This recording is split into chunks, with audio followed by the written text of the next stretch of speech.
Hello, welcome to all of you. तो आज हम क्या करने वाले हैं, आज हम एनसीईआरटी का बाकी जो चैप्टर नंबर 4 का बाकी जो रिमेनिंग क्वेश्चन है उसको हम सॉल्व करेंगे। और हमने जो है वो पिछले लेक्चर में 4.11 तक क्वेश्चन सॉल्व कर लिया था। आज हम 4.12 से स्टार्ट करेंगे। ओके, आज भी हम जो है वो 7-8 क्वेश्चन कर लेंगे, ठीक है। क्योंकि ये क्वेश्चन का लेवल थोड़ा हाई होने वाला है तो थोड़ा सा टाइम लगेगा बताने में, ठीक है। समझना है हर चीज वन बाय वन। ओके, तो हम स्टार्ट करते हैं 4.12 से। तो देखिए 4.12 क्वेश्चन जो है वो 4.11 से रिलेटेड है, यानी कि लास्ट जो हमने 4.11 कराया था उससे रिलेटेड है। फिर भी मैं लिख दे रहा हूँ क्या क्या वैल्यू दिया था 4.11 में। इस क्वेश्चन में पूछा हुआ है कि obtain the frequency of revolution, ठीक है। तो पिछले क्वेश्चन में हम लोगों ने फाइंड आउट किया था R is equal to M B upon में क्यू बी, ठीक है। कोई पार्टिकल था, चार्ज पार्टिकल, उसका जो रिवोल्यूशन था वो सर्कुलर हो रहा था, तो वो उसका रेडियस ऑफ पूछा था। इसके प्रीवियस लेक्चर में जो लास्ट क्वेश्चन एंड हुआ था उसमें ये था, ठीक है। और फ्रीक्वेंसी ऑफ रिवोल्यूशन तो टी बराबर क्या होता है, 2 पाई आर अपॉन में वेलोसिटी, ठीक है। और आर की वैल्यू यहाँ पुट कर देंगे तो 2 पाई आर की वैल्यू एम वी अपॉन में क्यू बी, और नीचे ये वी है तो अरे ये डिस्टेंस है, एक सर्कल का डिस्टेंस अपॉन में स्पीड होता है ना, time is equal to distance upon speed. बात समझ में आ रहा है ना, या speed is equal to distance upon time. तो यहाँ से मान लो कोई चार्ज पार्टिकल है जो मान लो इलेक्ट्रॉन ही है, ऐसे रोटेट कर रहा है किसी स्पीड से, वी स्पीड से रोटेट कर रहा है। मान लो एक एक सर्कल लगाने में, एक पूरा राउंड करने में टी टाइम लगा, और इसका रेडियस अगर आर है तो क्या हो जाएगा, और वी स्पीड से अगर ये मूव कर रहा है तो क्या हो जाएगा, टोटल टाइम जो है वो टोटल डिस्टेंस अपॉन में स्पीड, उसके हिसाब से ये आर की वैल्यू यहाँ रख दो तो ये आ जाएगा T is equal to 2 pi M upon में क्यू बी।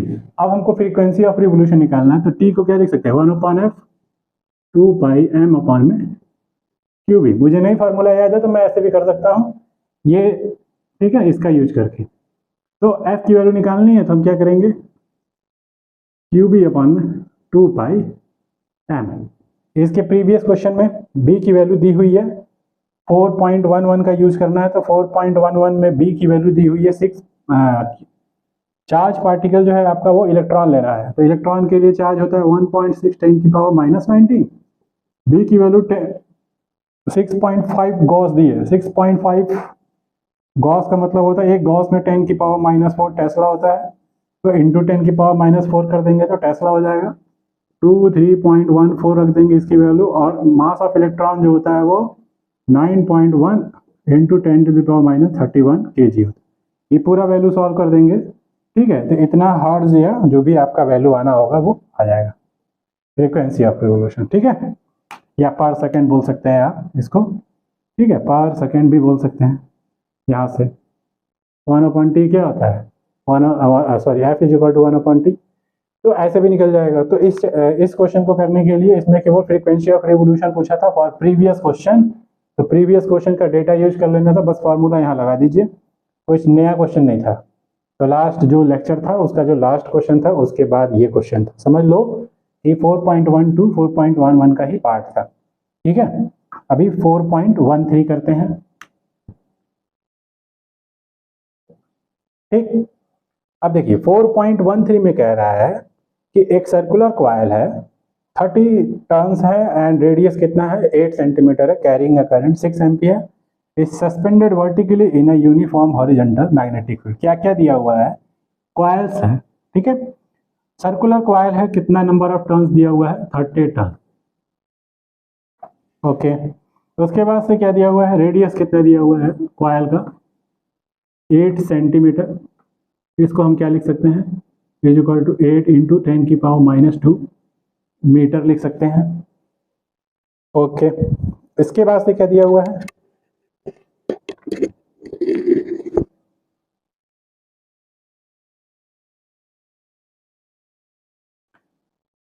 उसके बाद से करंट कितना फ्लो हो रहा है 6.0 एम्पियर कॉइल में, और सस्पेंडेड है vertically in a uniform magnetic field, ठीक है।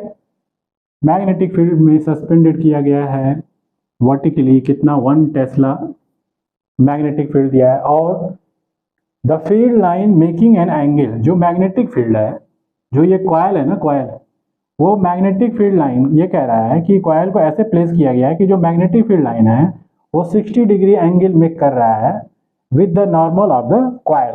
मान लो ये कोई कॉयल है, इसमें करंट कितना फ्लो हो रहा है, 6 एम्पियर, ठीक है, ऐसे, ठीक है। और मैग्नेटिक फील्ड कुछ इस तरीके से किया गया है कि जो एक कॉयल है ना, इसके नॉर्मल कॉयल मान लो ऐसे है, ऐसे सर्कुलर है, तो मैग्नेटिक फील्ड, हमेशा हमने बताया था कि कॉयल में, इसके पिछले लेक्चर में भी बोला है कि कोई भी कॉयल है, अगर उसमें करंट क्लॉकवाइज या एंटी क्लॉकवाइज फ्लो हो तो उसका मैग्नेटिक मोमेंट हमेशा उसके परपेंडिकुलर रहेगा। क्यों?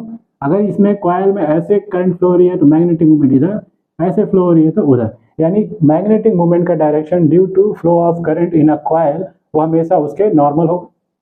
तो अगर हम यहाँ कहें कि ये कॉयल है, ठीक है, तो इसमें जो अगर हम मैग्नेटिक फील्ड बोले, मान लो इसका जो मैग्नेटिक मोमेंट है वो कहाँ है, मैग्नेटिक मोमेंट का डायरेक्शन मान लो ऐसे फ्लो हो रहा है तो आउटवर्ड है, आउटवर्ड है मतलब मान लो मैग्नेटिक मोमेंट ऐसे है, और मैग्नेटिक मोमेंट अगर ऐसे है तो कह रहा है कि 60 डिग्री द फील्ड, इसको प्लेस किया गया है मैग्नेटिक फील्ड में, और मैग्नेटिक फील्ड 60 डिग्री एंगल बना रहा है नॉर्मल से, ठीक है, और नॉर्मल के डायरेक्शन में कौन है, मैग्नेटिक मोमेंट। तो यानी कि इससे अगर हम मैग्नेटिक मोमेंट को ऐसे ड्रॉ कर दें, थोड़ा सा मान लो ऐसे ड्रॉ कर दें, ठीक है, मान लो ये आउटसाइड है, तो फील्ड मान लो ऐसे है, ये मान लो बी है, ठीक है, समझाने के लिए। तो ये 60 डिग्री का एंगल बन रहा है बी के साथ, इसका ये जो मैग्नेटिक मूवमेंट है, ये मैग्नेटिक मूवमेंट किधर है, कंफ्यूज मत होना, मैं फिर से बना देता हूँ। मान लो ये क्या है, ये मैग्नेटिक मूवमेंट है, मैग्नेटिक मूवमेंट का डायरेक्शन किधर हमने मान लिया, ये डॉट मतलब आउटवर्ड, तो इसको हम थोड़ा सा ऐसे दिखा दिए, ठीक है, समझना। और बी जो है वो नॉर्मल के साथ कितना एंगल बना रहा है, 60 डिग्री, और नॉर्मल के डायरेक्शन में किसका डायरेक्शन है, मैग्नेटिक मोमेंट का। तो एम और बी के बीच में कितना एंगल है, बस यही समझना था, 60 डिग्री।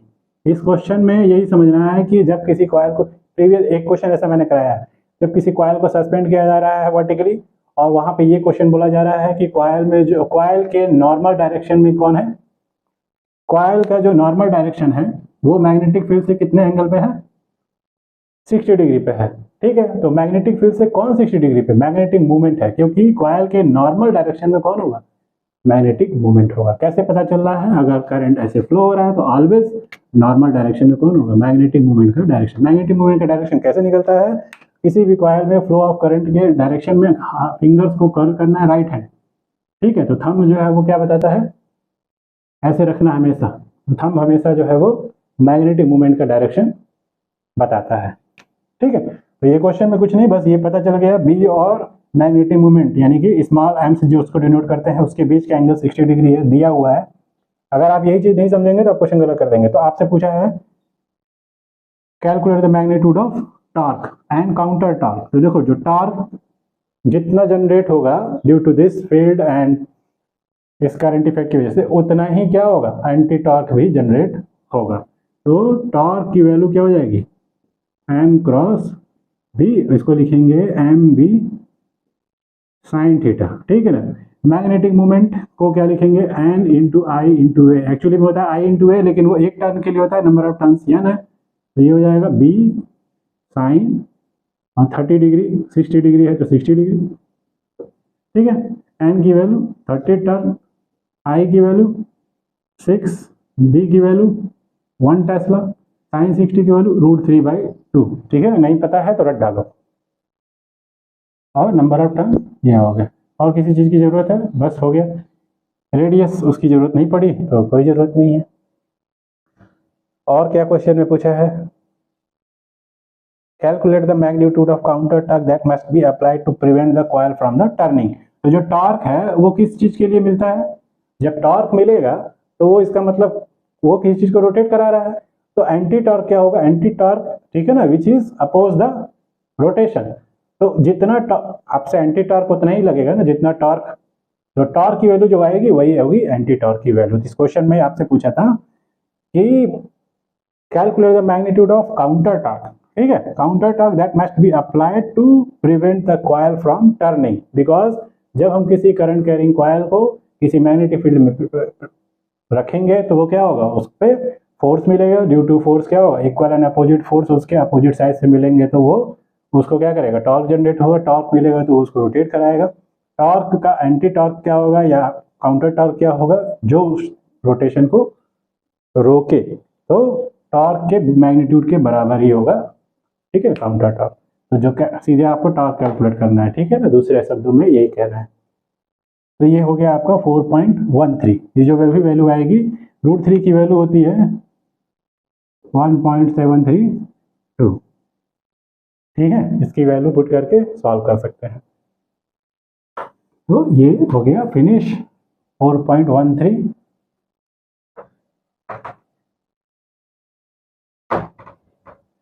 के बाद देखते हैं और क्या क्वेश्चन है।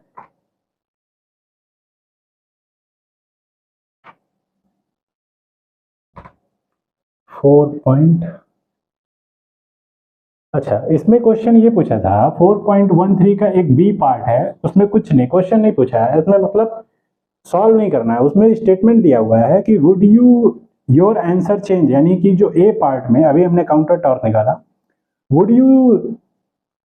Would your answer change if the circular coil in a, ठीक है ना, इसको क्या कह रहा है, रिप्लेस कर दो, मतलब प्रीवियस केस में जो सर्कुलर कॉइल है उसको रिप्लेस कर दो, किससे रिप्लेस कर दो, by a planar coil of same, ठीक है ना, of some irregular shape. Okay, मान लो प्रीवियस केस में क्या था, जो कॉइल था वो सर्कुलर था, अभी हम इसको रिप्लेस कर दें किसी ऐसा केस से, ठीक है, irregular shape that enclose the same area, but इसका एरिया भी ए ही हो और इसका एरिया भी ए ही हो, ठीक है। तो आपसे पूछा है वुड योर आंसर चेंज, क्या आंसर चेंज होगा, all other particular are also un, यानी कि बाकी कोई चीज, सब चीज कांस्टेंट है, एरिया भी कांस्टेंट है। तो देखो हम क्या करते हैं, टॉर्क इज इक्वल टू लिखते हैं एम क्रॉस बी, और एम की जगह एन आई ए, ठीक है ना, बी, मतलब ये पूरा चीज है। तो इसमें एरिया पे डिपेंड करता है ना कि शेप पे डिपेंड करता है, शेप से हमको कोई मतलब नहीं, अगर एरिया पहले है जितना, अभी भी वो कॉइल का एरिया उतने ही है, ठीक है, करंट उसमें फ्लो हो रही है चाहे क्लॉकवाइज चाहे एंटी क्लॉकवाइज, तो हमको टॉर्क उतना ही मिलेगा। तो कहने का मतलब है कि आंसर में चेंज नहीं आएगा। तो आपका जवाब देना है आपको कि यहाँ पे एरिया पे डिपेंड करता है ना कि शेप पे डिपेंड करता है। बात समझ में आ रहा है ना, तो शेप से हमको यहाँ पे मतलब नहीं है, तो इसलिए यहाँ पे आंसर हो जाएगा, आंसर में कोई चेंज नहीं आएगा, ठीक है। आप क्या करेंगे 4.14, ठीक है। तो इसका जो ये पार्ट था, अब ये 4.14 एडिशनल एक्सरसाइज है, थोड़ा सा लेवल इसका क्या होता है, अच्छा होता है एज कम्पेयर टू प्रीवियस जो भी आपने अभी किया। उसमें फॉर्मूला बेस्ड था, डायरेक्शन निकालना था, क्वेश्चन उसमें भी खराब नहीं थे। आपके लेवल पे, नीट लेवल में या मेडिकल लेवल पे क्वेश्चन बहुत ज़्यादा टफ नहीं होते हैं, एक लेवल होता है, ठीक होता है। हाँ, आप नॉर्मली क्या सको, आपका कॉन्सेप्ट क्लियर है तो आप आराम से क्वेश्चन को कर सकते हो, बहुत ज़्यादा दिमाग लगाना की जरूरत नहीं पड़ेगी, ठीक है ना। अब एडिशनल एक्सरसाइज में क्या है कि थोड़ा सा बेहतर क्वेश्चन रहेंगे, थोड़ा सा देखो क्वेश्चन क्या होता है कि बेहतर और खराब और अच्छा कुछ नहीं होता है। क्वेश्चन को जैसे क्या कभी बड़ा दिया है तो उसको देख के आदमी डर जाए तो वो अच्छा नहीं है। क्वेश्चन को पढ़ो 1 बाय 1, क्या दिया हुआ, क्या कह रहा है स्टेटमेंट को, ठीक है ना, धीरे धीरे धीरे क्वेश्चन पढ़ने की इतनी आदत और कॉन्सेप्ट को उस लाइन बाय लाइन समझोगे तो इतनी आदत हो जाएगी कि वो क्वेश्चन से भय अपने आप खत्म हो जाता है, ठीक है। तो देखो क्या करेंगे, आप 6-7 लाइन का क्वेश्चन लिख दिया, अब लगेगा कि हाँ क्वेश्चन जो है वो हो सकता है टफ हो या ऐसा हो, ऐसा कुछ नहीं है, ठीक है ना। क्वेश्चन पढ़ने से पहले ही क्वेश्चन को टफ सोच लेना ही, ठीक है ना, बेवकूफ़ी है। तो चलिए देखते हैं एडिशनल एक्सरसाइज 4.14 क्या कह रहा है कि 2 concentric circular coil X and Y है, एक का रेडियस 16 है और एक का 10 है। तो देखिए कॉन्सेंट्रिक है तो मतलब दोनों का सेंटर सेम होगा, ठीक है। अगर हम एक का, मान लो एक का रेडियस दिया हुआ है 16, ठीक है, और दूसरे का 10 दिया हुआ है, तो एक और बना लेते हैं अंदर ही, गड़बड़ हो गया ना, कोई नहीं फिर से बना लेंगे इतना, ठीक है। और इसका रेडियस कितना दिया है 10, और इसका रेडियस कितना दिया हुआ है, मान लो इसको हटा देते हैं और यहाँ बना लेते हैं, इसका रेडियस दिया हुआ है 16। समझना ध्यान से, कोई दिक्कत ही नहीं है, जैसा जैसा बोलता है पहले वो बना लो। इसको एक्स नाम दे दिया और इसको वाई नाम दे दिया, उसका कह रहा है lie in the same vertical plane containing the north to south direction. अब इसको समझो, ठीक है, नॉर्थ टू साउथ डायरेक्शन है। मान लो इस कॉइल को हम ऐसे बनाते हैं, तो ये मान लो नॉर्थ होता है, ये साउथ होता है, हम इधर नॉर्थ बना ले रहे हैं, इधर साउथ बना ले रहे हैं, समझ लो ऐसे है, ठीक है। तो इस तरीके से है। अब क्वेश्चन में क्या कह रहा है, ओके, मान लो इसको क्या ऊपर से लटकाया गया है, तो ये कॉइल है, दोनों है, ठीक है ना, दोनों का सेंटर सेम है। अब मान लो ऐसे एक बड़ा वाला कॉइल है, बीच में एक छोटा वाला कॉइल है, और दोनों को ऐसे लटकाया गया है कि एक नॉर्थ से और साउथ की तरफ इस तरीके से वो डिनोट कर रहे हैं, और इधर ईस्ट है, इधर वेस्ट है। लेकिन हमने क्या किया, हमने इधर नॉर्थ बना दिया, साउथ। अब हम क्या करेंगे, मान लो अगर ये ऐसे जाता तो ये हिस्सा इसका ईस्ट हो जाता, ये वाला ईस्ट है और उसके पीछे क्या है, वेस्ट है, ऐसे समझो,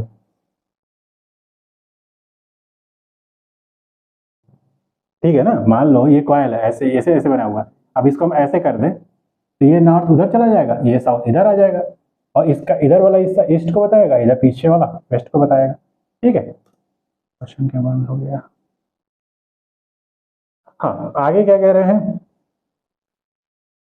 कॉइल एक्स हैज 20 टर्न्स, इसमें कितना नंबर ऑफ टर्न्स हैं, इसके नंबर ऑफ टर्न्स हैं 20, और वाई के कितने हैं, and carries a current 16 ampere, okay, carries a current 16 ampere, ठीक है। उसके बाद से कॉइल वाई हैज 25 टर्न्स, इसमें जो है वो इसके कितने टर्न हैं, 25, और क्या कह रहा है, कैरीज अ करंट 18 एम्पियर, कितना किधर फ्लो हो रहा है ये अभी बाद में बताएगा। Sense of current x is anti clockwise, देखो एंटी क्लॉकवाइज मतलब ऐसे उल्टा घूमोगे, क्लॉकवाइज मतलब ऐसे सीधा घूमोगे, तो यानी कि वाई में क्लॉकवाइज है और इसमें एंटी क्लॉकवाइज, ठीक है। वाई में करंट कितना बोला था, एक में 16 एम्पियर बोल दिया था, दूसरे में 18 एम्पियर, ठीक है ना, ए मतलब एम्पियर, ठीक है, एम्पियर पूरा लिख दे रहा है, और ये 16 रेडियस है, ये 10 सेंटीमीटर है, ये सेंटीमीटर, ठीक, समझना। अब क्या कह रहे हैं, for an observer looking at the coil facing west. अब देखो अगर हमने ये साउथ ये नॉर्थ माना था, ठीक है ना, ये नॉर्थ है, ये साउथ माना था, तो हमारा अगर मान लो अगर हम इस कॉइल को ऐसे टर्न कर दें तो ये वो नॉर्थ, ये साउथ, इधर ईस्ट, ठीक है ना, उधर वेस्ट, तो ये ईस्ट समझ लो और ये वेस्ट समझ लो, ठीक है ना। अगर हम इस कॉइल को ऐसे रोटेट कर दें, ऐसे वो नॉर्थ चला जाएगा, ये साउथ आ जाएगा, इसके पीछे वेस्ट आ जाएगा और उधर ईस्ट आ जाएगा, ठीक है, कोई दिक्कत नहीं है। जैसे हम लोग बनाते हैं ना, यहाँ पे ईस्ट वेस्ट नॉर्थ साउथ, तो देखो ईस्ट वेस्ट, ठीक है ना।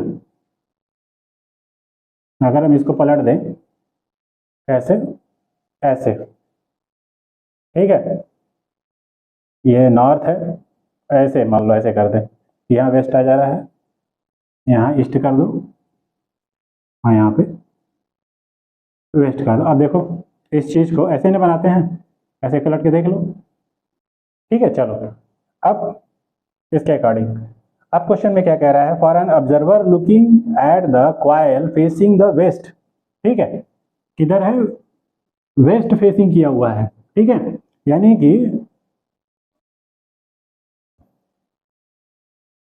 ओके,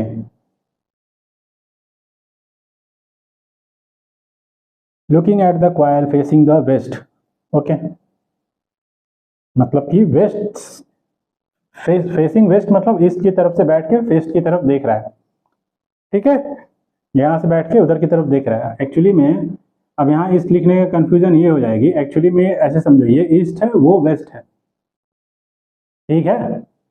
ऐसे अगर ये नॉर्थ है, अगर ये नॉर्थ है, हम ऐसे बना दिए हैं, ऐसे कर देंगे तो उधर नॉर्थ, ये साउथ है, ठीक है, ईस्ट और वेस्ट ऐसे समझो, तो वो फेसिंग वेस्ट किया हुआ है, तो हमको क्या करना है, give the magnitude and direction of net field due to coil at the centre. तो कोई दिक्कत नहीं है, हम क्या करेंगे, देखो सबसे पहले बी निकालो।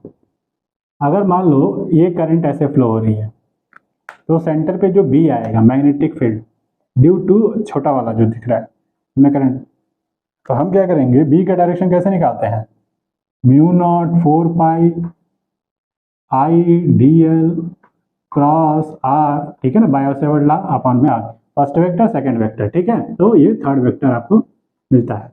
तो फर्स्ट वेक्टर क्या है, ये करंट, और सेकंड वेक्टर ये आपका आर, मतलब ये सेकंड वेक्टर क्या है आपका, जिस पॉइंट पे आपको निकालना है, तो ऐसे करेंगे, ऐसे घुमाएंगे, तो ये किधर आ रहा है, अंदर की तरफ, तो ये इसको मान लो B1 छोटे वाले की वजह से, ठीक है, कितना हो जाएगा, अंदर की तरफ, यहाँ पे जो मैग्नेटिक फील्ड आ रहा है वो अंदर की तरफ, B1 क्या है, यहाँ ब्रैकेट में लगा दे रहे हैं, अंदर की तरफ यानी कि क्रॉस, ठीक है, उसकी वैल्यू क्या हो जाएगी, mu naught upon I, mu naught upon 2 I upon में आर। किसी भी कॉयल है जो सर्कुलर है, अगर उसका रेडियस आर है, उसमें आई एम्पीयर करंट फ्लो है, तो उसके सेंटर मैग्नेटिक फील्ड क्या होता है, यही होता है, mu naught upon 2 I upon R. और जो ये B2 है, इसकी वजह से, बड़े वाले की वजह से, इसमें करंट ऐसे फ्लो हो रहा है, ठीक है, तो ऐसे करेंगे, और सेकंड वेक्टर ये सेंटर पे निकालना है, तो ऐसे ऐसे, तो ये इधर बाहर की तरफ आ रहा है, तो जो B2 है वो कितना आ रहा है, इसकी वैल्यू पुट कर दो, म्यू नॉट अपॉन 2 की value 2 pi 10 to the power -7 into I की वैल्यू, यहाँ I1 कर लो, R1 कर लो, तो छोटे वाले की वजह से निकाले थे, तो I1 कितना था, 18 एम्पियर था, और R1 कितना था, 10 सेंटीमीटर था, 10 गुना 10 की पावर -2, ठीक है। अब इसी तरीके से म्यू नॉट अपॉन में 2 I2 अपॉन में R2, ये हो जाएगा 2 पाई 10 टू द पावर -7 गुणे कितना एम्पियर है, 6, बड़े वाले में 16 एम्पियर है, रेडियस उसका कितना है, 16 सेंटीमीटर है, 16 गुणे 10 की पावर -2। अब देखिए ये वाली वैल्यू इस वाली वैल्यू से क्या होगी, छोटी होगी, क्यों, क्योंकि नीचे डिनोमिनेटर में, ठीक है, काट के देखना पड़ेगा, ठीक है ना, ये वैल्यू बड़ी आ रही है, ये वाली, तो जो वैल्यू देखो यही सॉल्व करना है, क्योंकि ये और ये तो समान है, तो ये वाली वैल्यू बड़ी आ रही है, ये वैल्यू, तो जो वैल्यू बड़ी है, देखो अब ये वाली वैल्यू डॉट लगाओ इसको, क्यों, इसका डायरेक्शन क्या आया था, आउटवर्ड था, अगर हम ऐसे करेंगे तो ये आउटवर्ड, और इसकी वजह से इनसाइड। तो अब क्या करना है, नेट मैग्नेटिक फील्ड सेंटर पे क्या आ जाएगा, बी नेट, देखो इस कॉइल की वजह से सेंटर पे मैग्नेटिक फील्ड, इस कॉइल की वजह से सेंटर पे मैग्नेटिक फील्ड, इस कॉइल की वजह से आउटवर्ड, इस कॉइल की वजह से अंदर, दिख रहा है ना, और इसकी वजह से बाहर, तो नेट मैग्नेटिक फील्ड क्या हो जाएगा, V1 डिफरेंस B2, डिफरेंस का मतलब कि जो बड़ा उसमें से घटा दीजिए, तो देखिए ये और ये दोनों में कॉमन है, ब्रैकेट में ये वाला कंटेंट बड़ा है, तो B1 बड़ा था, तो हम क्या लिखेंगे, 18/10 इंटू 10 की पावर -2, माइनस में 16/16 इंटू 10 की पावर -2, ठीक है। अब इसको सॉल्व कर लेंगे तो हमारा बी नेट आ जाएगा, ठीक है, कुछ दिक्कत नहीं है सॉल्व करने में, 10 की पावर -2 कॉमन ले लीजिएगा, और उसके बाद से क्या होगा, इसको डिवाइड कर देंगे तो ये 1.8 आ जाएगा, और इसको डिवाइड कर देंगे ये 1 आ जाएगा, तो 2 पाई 10 टू द पावर -7, और 10 की पावर -2 नीचे कॉमन ले लो, और ये कितना आ जाएगा, 10 से 1, ये 1.8 माइनस, और ये 16 से 16 1, अब ये डिफरेंस ले लेंगे 0.8, और ये आपस में सॉल्व कर लेंगे, तो जो वैल्यू आएगी वो बी नेट आ जाएगा। अब क्वेश्चन में क्या पूछा है, और भी चीजें क्वेश्चन में पूछा, अब डायरेक्शन की बात आएगी, तब देखो नेट डायरेक्शन कौन सा बड़ा था वैल्यू, देखो B1 की वैल्यू बड़ी थी, B1 क्या है, अंदर की तरफ है, तो अब यहां से देखो अंदर की तरफ है, ठीक है, तो अंदर की तरफ है अगर, तो हम क्या करेंगे, अगर मान लो ये हम नॉर्थ मान रहे हैं, ठीक है, ये हमने साउथ मान लिया, ठीक है, तो अब इसके रेफरेंस में देखो ऑब्जर्वर किधर है, वेस्ट की किधर बोला है, वो जो ऑब्जर्वर है वो looking at the coil facing west, west की तरफ फेस किया हुआ है, ठीक है, तो हम मान लेते हैं कि इसके बैक साइड में वेस्ट है और इधर ईस्ट है, ठीक है, तो मान लो ऑब्जर्वर उधर की तरफ देख रहा है, तो मान लो हम ही ऑब्जर्वर हैं, हम उधर देख रहे हैं, ठीक है, हमने वेस्ट की तरफ मूव किया है ईस्ट से, ठीक है, तो हमारा नेट अभी नेट फील्ड किधर आ रहा है, अगर इसके हिसाब से देखें तो कौन बड़ा था, B1 बड़ा था, और B1 का क्रॉस बता रहा है ना, B1 क्रॉस मतलब अंदर की तरफ, और अंदर की तरफ हम देख रहे हैं, तो अंदर की तरफ हमने क्या माना, मान लो हमने वेस्ट की तरफ फेस किया है, तो वेस्ट की तरफ मेरा मैग्नेटिक फील्ड का डायरेक्शन आ जाएगा, यानी कि इनटू द, अगर इसके हिसाब से देखा जाए तो क्या हो जाएगा, इनटू द प्लेन, यानी कि टुवर्ड्स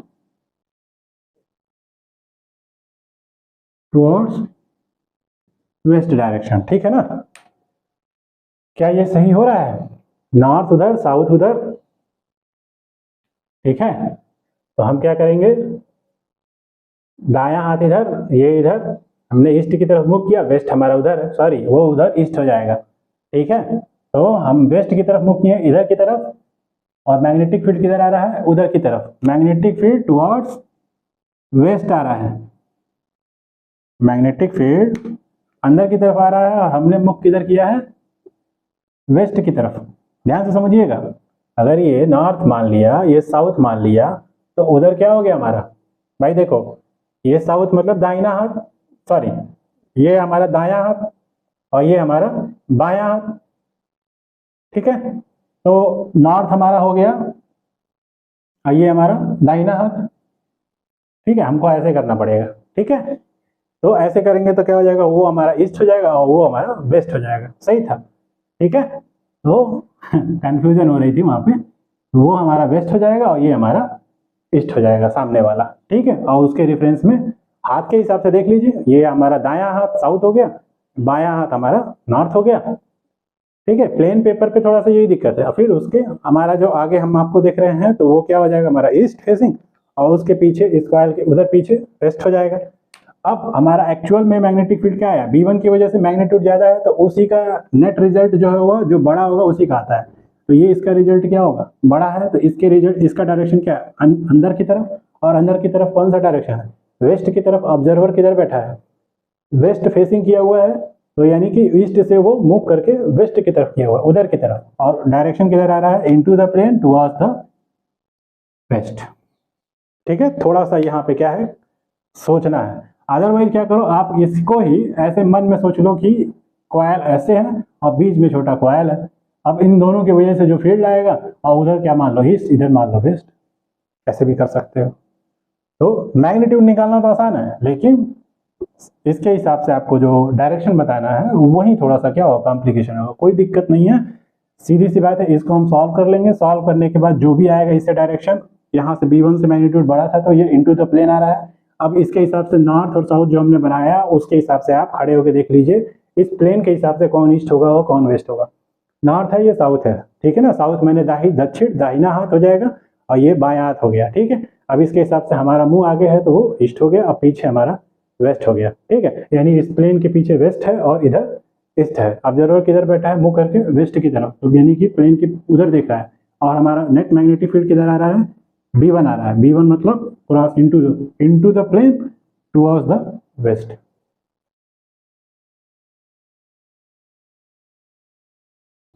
अब इसमें कुछ और पूछा है क्या, direction of net magnetic field due to this. ठीक है, बस इतना ही पूछा है। तो थोड़ा सा क्या कॉम्प्लिकेशन, सवाल लगाने में तो कोई कॉम्प्लिकेशन नहीं है। B1 निकाल लिया, B2 निकाल लिया, एक को क्रॉस दिखा दिया, एक को डॉट दिखा दिया, क्योंकि दोनों एक क्लॉकवाइज है, एक एंटी क्लॉकवाइज है। तो ये तो कंफर्म था कि दोनों का डिफरेंस ही जो है वो सेंटर पे मैग्नेटिक फील्ड जो है आएगा। मैग्नेटिक फील्ड के लिए फॉर्मूला आप बहुत आसान है, μ0/2I/r, किसके लिए, सर्कल के लिए। तो दोनों का नेट मैग्नेटिक फील्ड निकाल के डिफरेंस ले लेना, जो बड़ा उसमें छोटा घटा देना है। लेकिन जो रिजल्ट आएगा वो किस डायरेक्शन में होगा, वो आपको डायरेक्शन के टर्म में बताना है, ईस्ट वेस्ट नॉर्थ साउथ के टर्म में बताना है। ठीक है, तो हम उम्मीद करते हैं कि अब समझ में आ गया होगा। बीच में थोड़ा मुझे ही कंफ्यूजन हो गया कि डायरेक्शन, तो आप उसमें कुछ नहीं कंफ्यूजन करना। डायरेक्शन मुझे कंफ्यूजन नहीं हुआ, ईस्ट वेस्ट को लेके हो गया, तो उसके हिसाब से आप एडजस्ट कर लीजिए अपने आप को, जो आपने बनाया है फिगर अपने आप आपका आ जाएगा। जरूरी नहीं है कि आप उसको इमेजिन करो 3D में, 2D में भी काम हो जाता है, लेकिन थोड़ा सा तो वो करना पड़ेगा ना इमेजिनेशन, कि हाँ भाई हम उसकी तरफ खड़ा होके ईस्ट वेस्ट पता कर लें। अब देखिए, तो देखिए इसी तरीके के क्वेश्चन जब रहेंगे तो थोड़ा सा टाइम लगेगा। थोड़ा सा टाइम क्या, इसी चीज में टाइम जाता है। अब क्या रहा है, मैग्नेटिक फील्ड है 4.15 में, उसकी वैल्यू दी हुई है 100 गॉस, जो दिया है वो तुरंत लिख लेते हैं। ठीक है, और इसको अगर चेंज करना हो तो 100 × 10⁻⁻⁴ टेस्ला कर देंगे। ठीक है, एक गॉस में कितना होता है, गॉस जो होता है स्मॉल यूनिट है। अब देखिए, this is required which is uniform in a region of a linear dimension about the 10 centimetre. Okay, magnetic field है 100 गॉस है, is required which is uniform in a region of linear dimension about okay 10 centimetre. कोई dimension है जो 10 centimetre का है, उसका area of restriction कितना दिया है, 10⁻³ maximum current carrying capacity of a coil. देखिए, तो हमको लग रहा है वो, देखिए सोलेनॉइड टाइप का ही है, कुछ ऐसे है, बताया नहीं है। मान लिया ये कितना है, 10 सेंटीमीटर, इसका एरिया ऑफ क्रॉस सेक्शन कितना दिया हुआ है, 10⁻³ मीटर स्क्वायर, ऐसा कुछ दिया हुआ है। ठीक है, और मैक्सिमम करंट कैरिंग कैपेसिटी कितनी दी हुई है, 15 एम्पियर। इसमें करंट कितना फ्लो हो रहा है, आई 15 एम्पियर। इसके बाद से कह रहा है number of turn per unit length is bounded around the core is number of turn per unit length, यानी स्मॉल एन की वैल्यू दी हुई है, सॉरी स्मॉल एन डायरेक्ट दिया हुआ है, स्मॉल एन बाई एल होता है। तो number of turn per unit length that can be bound around the core is at most 1000 turn पर मीटर, ठीक है ना, पर मीटर। इसके बाद से कह रहा है suggest some appropriate design particulars of solenoid for the required purpose, assume the core is not ferro magnetic.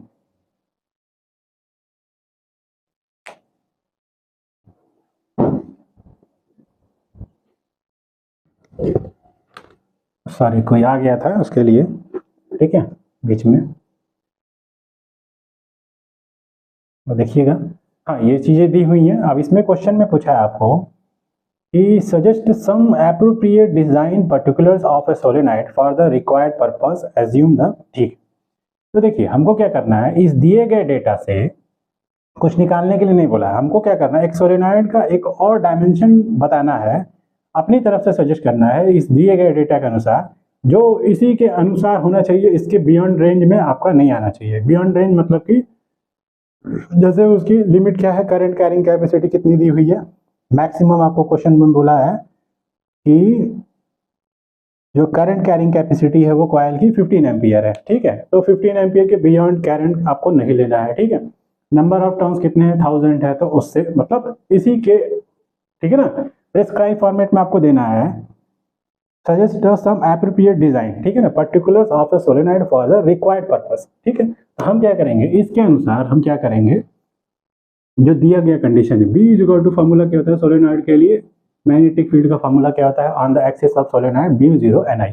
यहाँ से हम कुछ डेटा कैलकुलेट करेंगे, कितना दिया मैग्नेटिक फील्ड, 100 × 10⁻⁻4, म्यू नॉट की वैल्यू 4π10⁻⁷, ठीक है, इनटू ये number of turn per unit length into I, इसको अभी होल्ड पे रखते हैं, ठीक है। अब देखते हैं जो दिया गया मैग्नेटिक फील्ड है, देखो हम किसकी वैल्यू को, ठीक है ना, मतलब कम ज़्यादा कर सकते हैं, मतलब बियॉन्ड द रेंज इसके नहीं जाना चाहिए करंट की। तो हम क्या करेंगे, करंट और नंबर ऑफ टर्न को एडजस्ट कर सकते हैं, number of turn per unit length, और इसको एडजस्ट करके इसी के रेंज में हमको रहना है, ठीक है। ये number of turn per unit length और आई, अगर एन आई देखें तो 15 और ये 1000, कितना आना चाहिए, 15,000, मतलब इसके बियॉन्ड नहीं आना चाहिए, इससे वैल्यू कम आनी चाहिए, एन इंटू आई। हम यहाँ से एन इंटू आई कैलकुलेट कर ले, कितना आएगा, देखो जो दिया गया डेटा है उसके हिसाब से,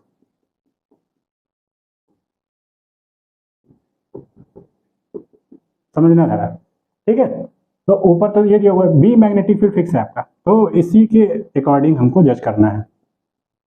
कितना हो जाएगा, ये 10 की पावर, ये 10 की पावर -7 ऊपर जाके +7 बन जाएगा, तो ये +3, ऊपर ये 2 0 पहले से है, तो ऊपर 1000 हो गया, और नीचे 4, ठीक है ना, पाई को 22/7 ले लीजिए, या 3.14 ले लीजिए और सॉल्व कर दीजिए, ठीक है।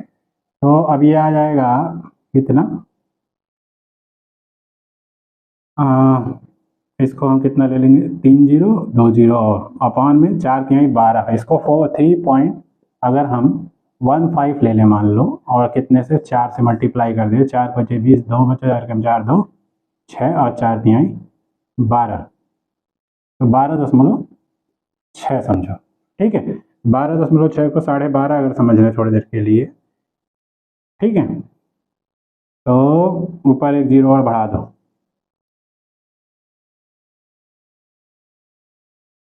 देखो ये 12.6 है ना। देखो अगर हम क्या करें, इसको ऐसे लिख दें 100 गुणे 1000, अब भाई 12.6, तो 12/96 होता है, तो ये लगभग 8 बार चला जाएगा, ठीक है ना, या 8 या 8.9 ऐसे कुछ चला जाएगा, तो ये लगभग कितना आ जाएगा वैल्यू, मान लो लगभग आएगा ये 8000 के आसपास आएगा, ठीक है। 8000 जो भी आएगा पॉइंट में आएगा, तो हम उसको नियर अबाउट कितना मान लेंगे, 8000।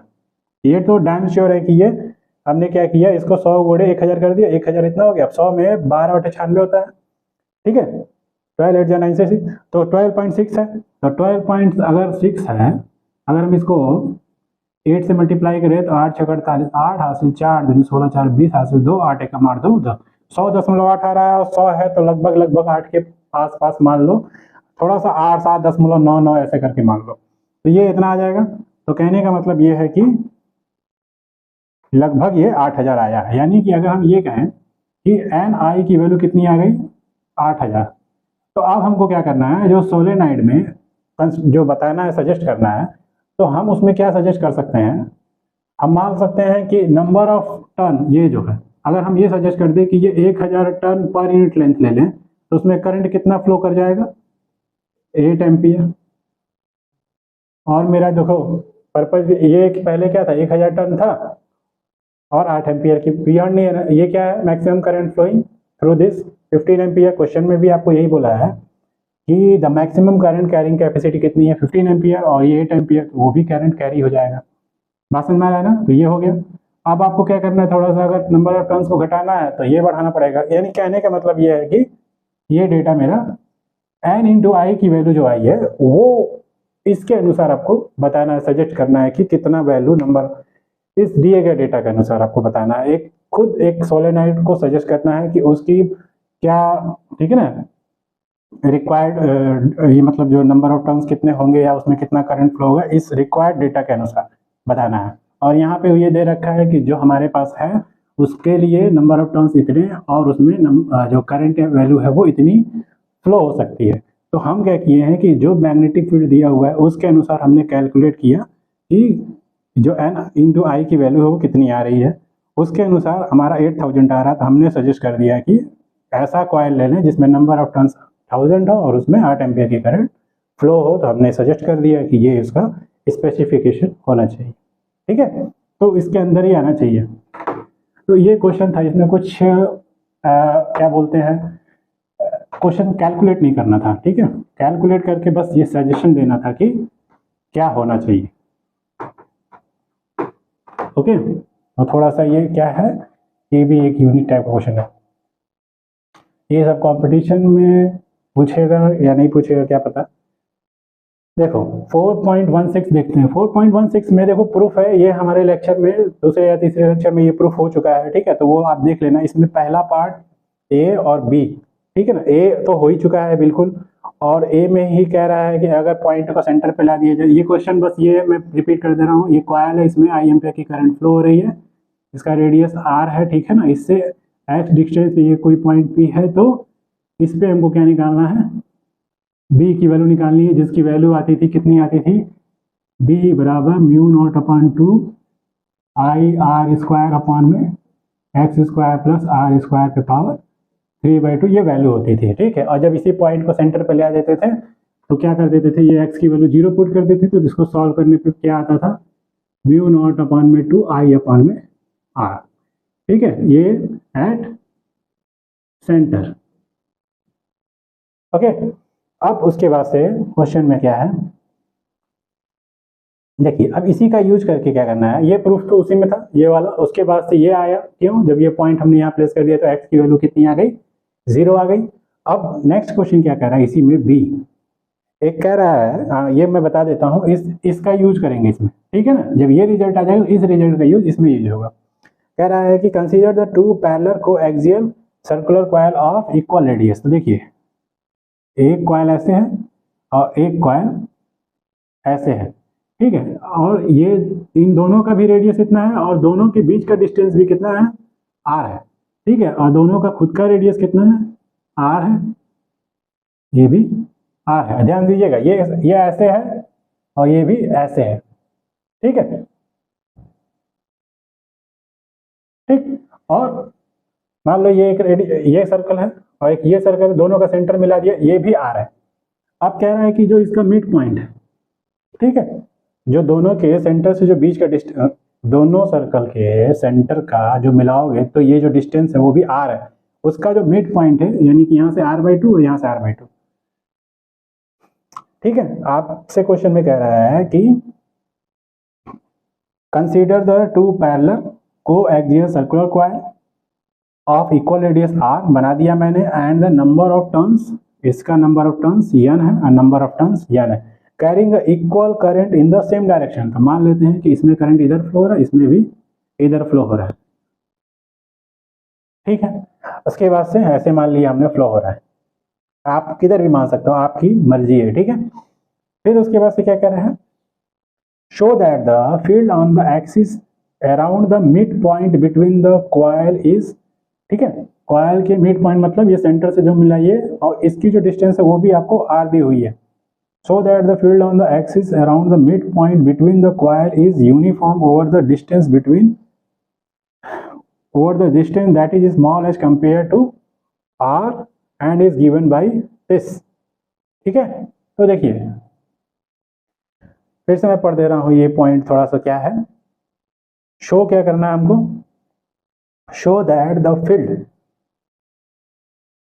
on the axis around the midpoint between the coil, ठीक है, is uniform over the distance at the small as compared to r, यानी कि जो मिड पॉइंट है इससे चाहे इधर कोई डिस्टेंस ले लीजिए चाहे इधर कोई डिस्टेंस ले लीजिए जो कि इस r से छोटा है, ठीक है। तो देखिए हम क्या करेंगे, इस यहाँ कोई पॉइंट ले लेंगे, ठीक है, तो मान लेंगे कि ये मिड पॉइंट ये कितना है, यहाँ से यहाँ तक r/2 और यहाँ से यहाँ तक ये r/2। अब जो ये जो बीच वाला पॉइंट है जहां से ये डिस्ट्रीब्यूट हो रहा है r/2, ये r/2, यहां से हमने इस साइड में कोई पॉइंट ले लिया p नाम का, और जिसकी डिस्टेंस इस मिड पॉइंट से कितनी है, l है, क्या है, l है, ठीक है। अब हम इस पॉइंट पे क्या कर रहे हैं, मैग्नेटिक फील्ड निकालना है इस पॉइंट पे।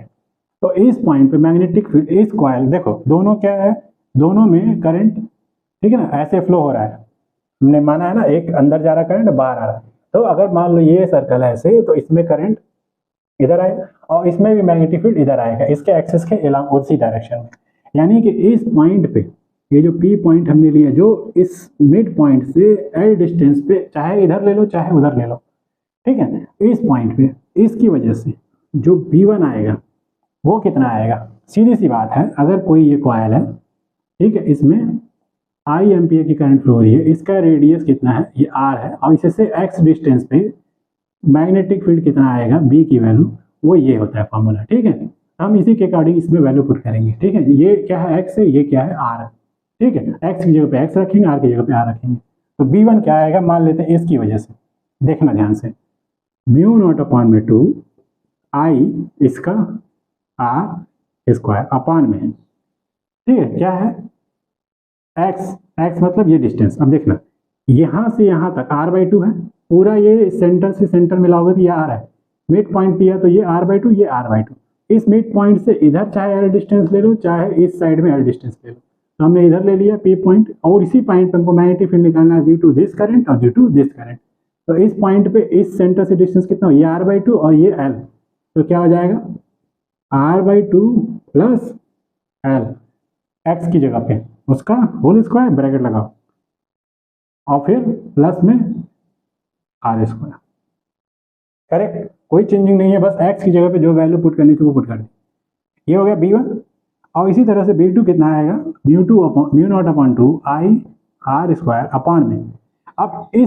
अब ये डिस्टेंस देखना है हमको, ये वाला, तो देखो ये पूरा r/2 है, r/2, और ये डिस्टेंस कितना है, l, तो देखो हम कह रहे हैं कि ये r/2 है और ये इतना दूरी l है, तो ये बचा वाला डिस्टेंस कितना होगा, r/2 माइनस l, ठीक है। तो इस पॉइंट से ये मिला होगा, इस पॉइंट पे हमको निकालना है। तो ये जो बचा वाला डिस्टेंस है कौन सा, ये वाला, यहाँ से आता ये कितना है, r/2 माइनस एल। तो हम क्या करेंगे, r/2 माइनस एल का होल स्क्वायर और प्लस में आर स्क्वायर। अब दोनों जो B1 और B2 है ना, अब देखो जरा, ये कॉइल ऐसे है, इसमें magnetic field along the axis उधर, और ये कॉइल में करंट हम कैसे माने हैं, ऐसे ही माने हैं, सेम डायरेक्शन में करंट मानना है इसमें भी। तो उसमें भी करंट अंदर जा रही है और इधर से बाहर आ रही है। तो अगर ऐसे है तो दोनों के लिए एक्सिस के अलोंग मैग्नेटिक फील्ड का डायरेक्शन क्या आएगा, इस पॉइंट पे उसी डायरेक्शन में आएगा। यानी दोनों सेम डायरेक्शन में है तो बी नेट कितना हो जाएगा, ठीक है, यहाँ ना करके ये मिटा दे रहे हैं समझाने के लिए। बी नेट कितना हो जाएगा, B1 प्लस B2। अब इन दोनों में क्या कॉमन है, mu naught two I R square common है, ये भी कॉमन है। तो mu naught upon two I R square, bracket में क्या बचेगा, 1 अपॉन में r/2 प्लस एल का होल स्क्वायर प्लस ये, और ये 1 अपॉन में r/2 प्लस एल का whole square plus R square, और यहाँ पे प्लस में 1 अपॉन में r/2 प्लस माइनस एल का होल स्क्वायर प्लस में आर स्क्वायर। ठीक है, अब इसी को सॉल्व करेंगे ना, जो हमको बोला है वो प्रूफ हो जाएगा, म्यू नॉट अपॉन में 2 आई आर स्क्वायर। अब इसको इधर इसको उधर और दोनों का आपस में, तो क्या हो जाएगा, r/2 माइनस एल का whole square plus R square plus इसको वहाँ पे r/2 प्लस एल का whole square plus R square. और नीचे देखो ये क्या है, r, ये इसका स्क्वायर प्लस इसका स्क्वायर प्लस इसका स्क्वायर, तो आपस में मल्टीप्लाई करना पड़ेगा, r/2 प्लस एल का whole square plus R square, और ये r/2 माइनस एल का होल स्क्वायर प्लस में आर स्क्वायर। ठीक है, तो अब इसको सॉल्व करेंगे, बहुत टाइम लगेगा, आप इसका एक्सपेंशन कर सकते हैं। ये a माइनस बी का होल स्क्वायर, ये a प्लस बी का होल स्क्वायर, तो उसमें -2ab इसका +2ab कैंसिल हो जाएगा। यहाँ क्या बचेगा, आर स्क्वायर बाई 4 और ये आर स्क्वायर बाई 4 जोड़ के आर स्क्वायर बाई 2 हो जाएगा, और ये एल स्क्वायर और वो एल स्क्वायर 2l स्क्वायर हो जाएगा। कहने का मतलब है कि आपको इसमें थोड़ा सा निगोशिएशन भी करना पड़ेगा, क्योंकि जो एल डिस्टेंस है ना, ये आर इसके कंपेरिजन में बहुत बड़ा है, तो जहाँ एल स्क्वायर आएगा वहाँ पे आप उसको निगोशिएट करके 0 कर दीजिएगा। ठीक है, तो जहाँ एक्सपेंशन करने के बाद मैं एक स्टेप और कर देता हूँ, म्यू नॉट अपॉन, ये ध्यान में रखना है, आई आर स्क्वायर। अब देखिए ए माइनस बी का होल स्क्वायर, यही मैं लिख देता हूँ, ए माइनस बी का whole square plus A plus B का होल स्क्वायर। सॉल्व करते हो तो इसका -2 इसका +2 भी खत्म हो जाएगा, बचेगा कौन, इसका ए स्क्वायर प्लस बी स्क्वायर और उसका ए स्क्वायर प्लस बी स्क्वायर, बचेगा क्या, 2a square plus 2b square. यानी कि कहने का मतलब है कि ये a समझो ये b समझो, तो 2 टाइम्स कौन बचेगा, a स्क्वायर, मतलब r/2 का होल स्क्वायर बचेगा, और 2 times b square 2 times L square बचेगा। क्लियर है, देखो 2a स्क्वायर 2b स्क्वायर, क्योंकि -2a प्लस 2b कट जाएगा। ठीक, अब क्या बचा, अब बचा आर स्क्वायर और ये आर स्क्वायर, 2r स्क्वायर, और नीचे फिर एक्सपेंशन करना पड़ेगा, इसका भी एक्सपेंशन करना पड़ेगा और इसका भी एक्सपेंशन बनेगा, और एल का स्क्वायर को निगोशिएट कर देना। ठीक है, चलो मैं उसको नहीं कर रहा हूँ अभी। ठीक है, तो अब यहाँ से एल स्क्वायर को निगोशिएट कर देना, और ये देखो ये आर स्क्वायर और ये 2 का स्क्वायर 4, ये कट जाएगा, तो क्या बचेगा, आर स्क्वायर बाई 2 इसमें जोड़ देना, और एल स्क्वायर जहाँ भी टर्म आएगा उसको निगोशिएट कर देंगे। ठीक है ना, क्योंकि ये चीज़ लिख देंगे आर मोर देन एल, और उसके बाद से सॉल्व कर देंगे, आपका वैल्यू आ जाएगा। इतना ही करना है, ठीक है, प्रूफ जो करना है। तो ये क्वेश्चन में आपको इस स्टेटमेंट का सहारा लेना है, उसके बाद से कुछ नहीं करना है, वैल्यू पुटअप करनी है। यहाँ पे x की जगह पे एक बार r/2 प्लस यल और एक बार r/2 माइनस यल, क्योंकि हमारा पॉइंट कहाँ है, इन दोनों के सेंटर को मिलाने पे जो मिड पॉइंट है उससे आइदर इधर एल डिस्टेंस या इधर, और ये जो डिस्टेंस है वो बहुत ही स्मॉल डिस्टेंस है कंपेरेटिवली दिस r, तो वहाँ पे इसलिए r मोर देन एल, और उस केस में आपको क्या करना है, एक्सपेंशन करके सारी चीज़ें सॉल्व करने के बाद आपको फाइनल जो प्रूफ आया है वो कैसे आएगा, जब आप सारा एक्सपेंशन करके उसमें आर एल स्क्वायर जहाँ भी आएगा वहाँ पे आप उसको रिमूव कर देना, हटा देना, इतना ही करना है।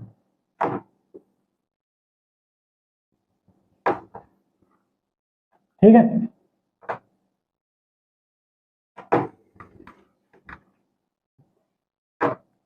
फोर 4.16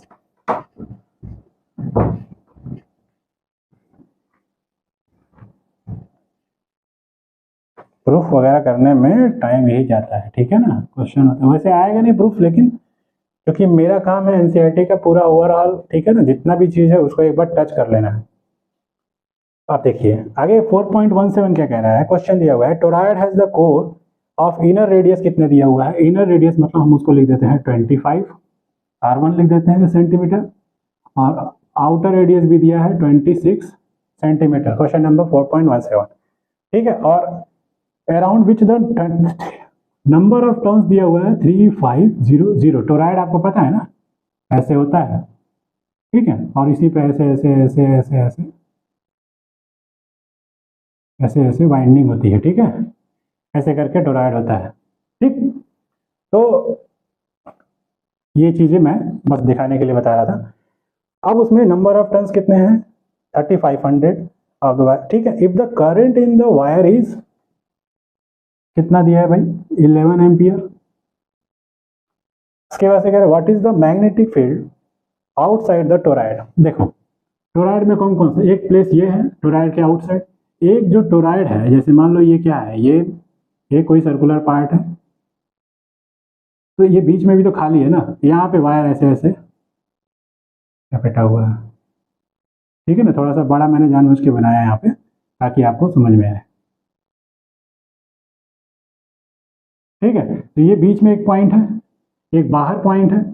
याद रखिएगा कभी भी टोरॉइड है इसमें अगर ये करंट इसमें मान लो ऐसे फ्लो हो रहा है, ठीक है, ये बाहर आ रहा है, ये अंदर जा रहा है, तो करंट इसका मतलब जा रहा है और आ रहा है, तो जा रहा है तो हमेशा जो कहाँ मिलेगा मैग्नेटिक फील्ड अंदर, और अंदर कहाँ मिलेगा अलोंग द एक्सिस। एक्सिस कौन सा पॉइंट होता है, जो भी सर्कुलर पॉइंट उनके सेंटर को मिलाइए तो जो सर्कल बनेगा वो उसका एक्सिस है, जिसके अबाउट कोई भी चीज़ रोटेट करे। जैसे ये क्या है, ये सर्कल इसका है तो इसका सेंटर जो होगा वो इसका एक्सिस होगा, क्योंकि ये हमेशा रोटेट करेगा उसी के अबाउट। तो हमेशा मैग्नेटिक फील्ड टोरॉइड का कहाँ मिलेगा, केवल उसके अलोंग द एक्सिस। और एक्सिस क्या होगा, टोरॉइड का जो भी आपका सर्कुलर वाला हिस्सा है कॉइल्स, उसका जो सेंटर होगा उसको मिलाएंगे तो वो एक्सिस होगा, यानी कि केवल इनसाइड द टोरॉइड आपको on the axis of toroid आपको मैग्नेटिक फील्ड मिलेगा। बाकी इस पॉइंट पे या इस पॉइंट पे हमेशा क्या मिलेगा, बी हमेशा जीरो मिलेगा, क्योंकि आपका डायरेक्शन ही नहीं आएगा वहाँ पे, बी की डायरेक्शन हमेशा वहाँ आएगी ही नहीं। क्यों, आप करंट ऐसे जा रही है और उधर से निकल रही है, तो आप ऐसे जब कर्ल करोगे बी आइडियल क्रॉस बी तो हमेशा क्या मिलेगा, इसी के एक्सिस में। ठीक है ना, इसी के एक्सिस, करंट अंदर गई आई करंट, तो ठीक है ना, हमें उठा इधर आ रहा है ईच एंड एवरी पॉइंट पे। ठीक है ना, हमेशा एक्सिस पे आएगा। ठीक है, जैसे मान लो ये क्या है, सोलेनॉइड है, अगर इसमें करंट ऐसे फ्लो हो रही है तो हम क्या करेंगे, करंट मान लो इसमें गई, यहाँ पे गई और ये आई, ऐसे निकालेंगे तो आ रहा है ना, बड़ा बनाने पे दिखता है, ठीक है, छोटा बनाने में सोचते हो कि ऐसा नहीं, ऐसे कर रहे हैं ना, इस वाले के लिए भी तो दिख रहा है ना, हमेशा ऐसे एक्सिस पे आ रहा है। यानी कहने का मतलब है कि जैसा भी करंट फ्लो होगा ऐसे ही थंब आएगा, और थंब हमेशा क्या दिखा रहा है, और ये तो सर्कुलर वे में है तो इसका एक्सिस, ठीक है ना, इस तरीके से। ठीक है, ये सबसे इंपॉर्टेंट चीज़ है कि आपको डायरेक्शन पता होना चाहिए। तो आपसे पूछा है 3 जगह पे टोरॉइड के मैग्नेटिक फील्ड पूछा है, कौन कौन सा जगह भी पूछा हुआ है, what is the magnetic field outside the toroid, तो आप क्या लिखोगे, outside the magnetic field is zero because, ठीक है, मैग्नेटिक फील्ड जो डायरेक्शन है वो क्या है, along the axis of toroid show कर रहा है, तो यहाँ पे मैग्नेटिक फील्ड क्यों मिलेगी भाई, नहीं मिलेगी। फिर क्या पूछा है, दूसरा पॉइंट पूछा है इन साइड द टोरॉइड, तो इन साइड के लिए फॉर्मूला क्या हो जाएगा, म्यू नॉट अपॉन में 2 पाई आई अपॉन में आर, और यहाँ पे आर जो है ना एवरेज रेडियस लेते हैं, तो एवरेज रेडियस के केस में क्या करोगे, दोनों को जोड़ के 2 से कर दो डिवाइड,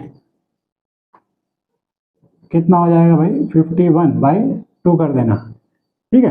एवरेज रेडियस लेते हैं ये, तो म्यू नॉट अपन 2 कितना हो जाएगा 2 × 10⁻⁻7। करंट कितनी फ्लो हो रही है 11 अपॉन में इसकी डायरेक्ट वैल्यू कितनी 2 × 10⁻11 और रेडियस कितना हो जाएगा 51 सेंटीमीटर में है तो 10⁻2 और ये बाई 2 है तो यहाँ पे लिख दीजिए। और साथ में नंबर ऑफ टर्न्स भी है तो है, तो नंबर ऑफ टर्न्स कितने हैं 3500, तो यहाँ पे मल्टीप्लाई कर दो 3500, ठीक है, ये मल्टीप्लाई कर दो तो यहाँ पे एन को भी शामिल कर लो। बात समझ में आ रहा है ना, एन जब रहे तो एन भी रहेगा, नहीं है तो कोई बात नहीं, ये जो भी फॉर्मूला है वो एक टर्न के लिए है, ठीक है। ये वैल्यू आ गई। और फिर सी पॉइंट में क्या बोला है,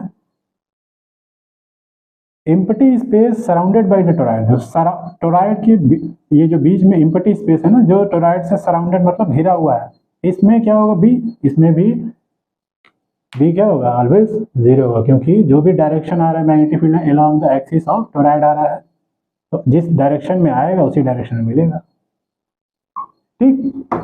ये फॉर्मूला ये वैल्यू हो गया सॉल्व। वैल्यू पुटअप करना और ये सब चीज़ तो बहुत आसान है, बस इसमें क्या था जो आपसे क्वेश्चन पूछा था पहला और तीसरा, उस पर 0 क्यों आ रहा है, बस आपको ये जवाब देना है। 4.18 क्या है, आंसर द फॉलोइंग क्वेश्चन। देखिए इसमें क्या है, मैग्नेट्यूड, देखिए ये स्टेटमेंट क्वेश्चन है, कह रहा है कि magnetic field that varies in the magnitude from point to point but it has a constant direction. Okay, magnetic field है varies in the magnitude, magnetic field की वैल्यू वेरीज कर रही है इन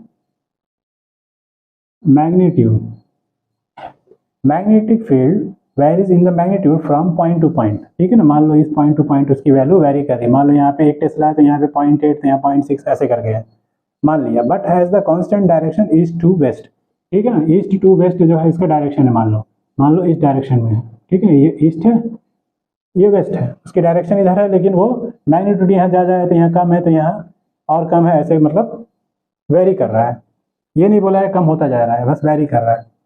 फिर आगे क्वेश्चन में बोल रहा है 4.18 का ए है, आगे क्वेश्चन में बोल रहा है ए charge particle enter the chamber, ठीक है, मतलब कोई चैम्बर जिसमें मैग्नेटिक फील्ड जो है वो वेरी कर रहा है और ईस्ट से वेस्ट डायरेक्शन में है। Charge particle enter the chamber and travel undeflected. अब चार्ज पार्टिकल इंटर किया और क्या कह रहा है,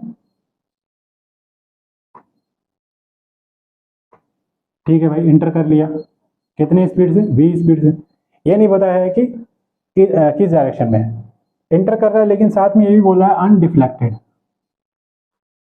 इसका मतलब ड्यू टू मैग्नेटिक फील्ड उस पर कोई फोर्स ही नहीं लग रहा है, मतलब इस v स्पीड से आ रहा है लेकिन ठीक है कोई उस पर अनडिफ्लेक्टेड मतलब डिफ्लेक्शन नहीं हो रहा, मैग्नेटिक फील्ड के अंदर आ रहा है। तो charge particle enter the chamber and travels undeflected along the straight path with constant speed, ठीक है ना, कांस्टेंट स्पीड।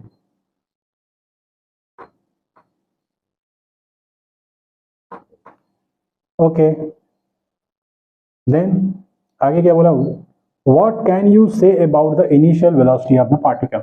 अब देखिए सीधी सी बात है, एफ बराबर क्या होता है Q V cross B. Force कब, जब किसी मैग्नेटिक फील्ड में कोई चार्ज पार्टिकल इंटर करता है तो फोर्स लगता है। तो देखो this is the third vector, this is the first vector and ये जो सेकंड वेक्टर, फर्स्ट वेक्टर की तरफ हाथ रख के सेकंड वेक्टर की तरफ टर्न करते हैं तो थर्ड वेक्टर का डायरेक्शन मिलता है, मतलब कंफर्म है कि थर्ड वेक्टर जो है वो ईच एंड एवरी केस में क्या होगा परपेंडिकुलर डायरेक्शन में होगा, ठीक है ना, किससे, उसके v से और b से, और v और b के बीच में डिपेंड करता है एंगल किस तरीके से, किस वेलोसिटी से या कितने एंगल पे जो है, किस वेलोसिटी से कितने एंगल पे जो है वो b के वो गया है, लेकिन force always perpendicular to v and b, ये मस्ट है क्योंकि यहाँ पे आपको दिख रहा होगा this is first and second, first vector की तरफ हाथ रख के सेकंड की तरफ टर्न करेंगे, अंगूठा हमेशा परपेंडिकुलर है दोनों वेक्टर के, मान लो इधर फर्स्ट वेक्टर इधर सेकंड वेक्टर है तो हमेशा ये तो हमेशा परपेंडिकुलर होता है ना, चाहे फर्स्ट वेक्टर ऐसे हो चाहे इधर हो सेकंड वेक्टर, ठीक है, तो ये हमेशा परपेंडिकुलर, यानी F always perpendicular to this, ये तो तय हो गया। अब यहाँ पे कह रहा है कि कोई अनडिफ्लेक्टेड है, मतलब एफ की वैल्यू जीरो है, और एफ की वैल्यू जीरो कब होगी, या तो स्पीड उसका जीरो हो तो कांस्टेंट स्पीड है, ठीक है, स्पीड कैसा है, कांस्टेंट है। तो एफ जीरो कब होगा, व्हेन वी जीरो हो जाए, magnitude of magnetic field very कर रहा है, ठीक है, तो वी तो जीरो नहीं है, क्या है, कांस्टेंट है। एफ जीरो, हम कंडीशन लिख रहे हैं, जब वी जीरो हो और बी जीरो हो, और वाला कंडीशन क्या होगा, थीटा क्या हो, वी बी साइन थीटा, इसको तोड़ेंगे, Q V B sine theta, तो थीटा क्या हो जाए, 0 डिग्री, किसके किसके बीच का, बिटवीन वी एंड बी, यानी वी पैरेलल हो जाए किसके, बी के, तो कौन सा ऑप्शन सही हो जाएगा, यानी ये वाला कंडीशन जो है करेक्ट होगा। यानी कि पहले केस में हम ये कहेंगे कि अगर अनडिफ्लेक्टेड है तो इसका मतलब जो वेलोसिटी है इनिशियली वो क्या है, पैरेलल टू द इसके कंपोनेंट के जो आपका मैग्नेटिक फील्ड है ना, जो वेरी कर रहा है, वो अलग बात है कि उसका मैग्नीट्यूड चेंज हो रहा है, लेकिन उसी के पैरेलल डायरेक्शन में ये आ रहा होगा चार्ज पार्टिकल। मान लो ये क्या है, अब ये नहीं पता, देखो या तो एंटी पैरेलल भी आ सकता है, इधर से भी आ सकता है और इधर भी आ सकता है, कोई दिक्कत नहीं है, या थीटा 180 डिग्री हो जाए, ठीक है, तो पैरेलल हो या एंटी पैरेलल हो। तो इसका मतलब हम ये कहेंगे कि इनिशियली जो है चार्ज पार्टिकल या तो along the direction of magnetic field है या opposite to the direction of magnetic field है। तो पहला जो क्वेश्चन था इसका आंसर ये हो जाएगा। क्वेश्चन आपसे पूछा जाएगा तो आपको ये बताना है कि अनडिफ्लेक्टेड मतलब नो फोर्स मतलब या तो ये जीरो हो या तो ये जीरो, या तो थीटा जीरो या 180 हो, तो ये और ये जीरो नहीं है तो ये ही है। आपको ये बताना पड़ेगा कि स्पीड जो है वो यानी कि जिस स्पीड से भी आ रहा होगा वो किसके है, पैरेलल में है, मैग्नेटिक फील्ड के पैरेलल डायरेक्शन में आ रहा होगा या एंटी पैरेलल डायरेक्शन में आ रहा होगा, ठीक है। अब इसमें कुछ और भी पूछा है, इसमें बी पार्ट है, A charged particle enter in the environment of strong non-uniform magnetic field varying from the point to point। Same question ऐसा है कि non magnetic uniform magnetic field है, नॉन यूनिफॉर्म का मतलब पॉइंट टू पॉइंट वेरी कर रहा है, ठीक है ना।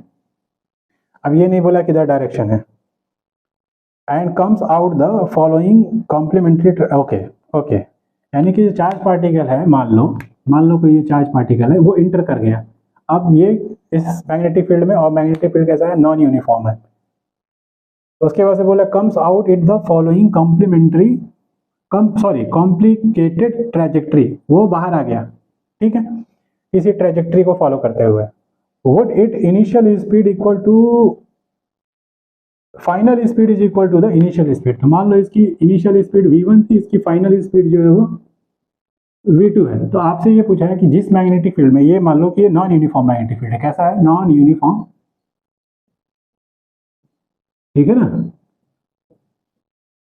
इसी में ये चार्ज पार्टिकल इंटर किया और कोई ट्रेजेक्ट्री बनाते हुए निकल गया, ठीक है। यहाँ पे उसकी इनिशियल स्पीड थी v इनिशियल जो थी v1 थी, और v फाइनल मान लो v2 है, तो ठीक है ना, क्या v1 जो है वो v2 के बराबर है, इसको चेक करना है,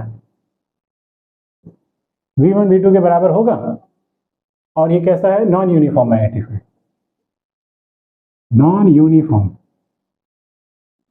ठीक है ना, non uniform B, is it possible to v1 to v2। तो देखो किसी भी यूनिफॉर्म मैग्नेटिक फील्ड में चार्ज पार्टिकल इंटर करे या नॉन यूनिफॉर्म मैग्नेटिक, ठीक है ना, नॉन यूनिफॉर्म मैग्नेटिक फील्ड में चार्ज पार्टिकल इंटर करे किसी स्पीड v से या जिससे भी, तो जो फोर्स होता है वो ऑलवेज परपेंडिकुलर टू b के होता है और v के होता है। ये अभी मैंने बोला F जो होता है q v cross b।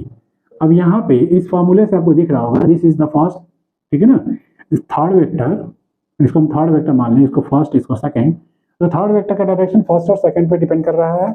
Always हम क्या करते हैं, राइट हैंड का यूज करते हैं, फर्स्ट वेक्टर की तरफ हाथ रखते हैं, सेकंड मान लो ये स्पीड का डायरेक्शन इधर जा रहा है चार्ज पार्टिकल, मान लो जो बी है वो इस डायरेक्शन में है, तो ऐसे करेंगे तो ये हमेशा आपको दिखता होगा कि ये जो कंपोनेंट है इस फोर्स को डायरेक्शन बताता है, थर्ड वेक्टर है ये हमेशा जो फर्स्ट वेक्टर की तरफ हाथ रख रहे हो तब भी ये क्या फर्स्ट वेक्टर के परपेंडिकुलर है, और सेकंड को घुमा रहे हो चाहे सेकंड 30 डिग्री पे हो चाहे 40 डिग्री पे हो, ये हमेशा सेकेंड वेक्टर के भी परपेंडिकुलर डायरेक्शन में है, यानी एफ जो है ऑलवेज परपेंडिकुलर टू, ठीक है ना, क्यू वी, और F always perpendicular to B, ये तो मस्ट है।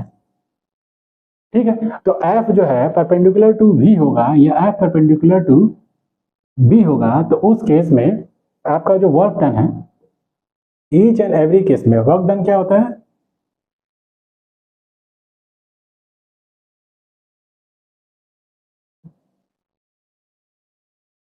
ठीक है। अब देखिए,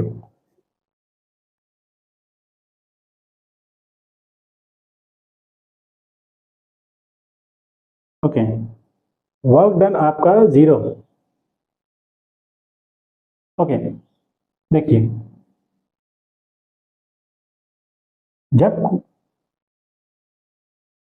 कोई चार्ज पार्टिकल किसी, क्या बोला है क्वेश्चन में, बी पार्ट है, charge particle enter environment of strong non uniform magnetic field varying from the point to point, ठीक है ना, in the magnitude and the direction and comes out the following complementary would the final speed is equal to the initial speed. हाँ, तो आपसे ये पूछा है कि क्या वो फाइनल स्पीड इनिशियल स्पीड के बराबर होगा।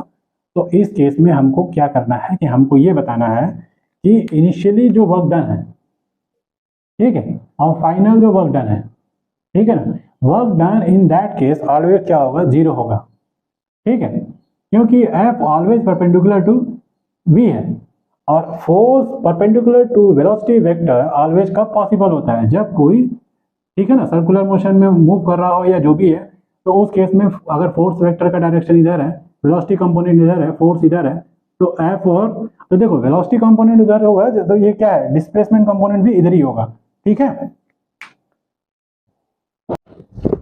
ठीक है। तो यहाँ पे क्या होगा कि एफ जो है परपेंडिकुलर टू वी है, तो उस केस में हम कहेंगे कि वर्क डन क्या है, ऑलवेज 0 होगा, ठीक है, वर्क डन ऑलवेज 0 होगा जब फोर्स परपेंडिकुलर टू वी है, इट मींस क्या होगा, वो वर्क डन ऑलवेज 0 होगा। और इसको उसमें कुछ और भी कहा है, इफ सफर्ड नो कोलिजन, देखिए final speed is equal to the initial speed if it suffered no collision.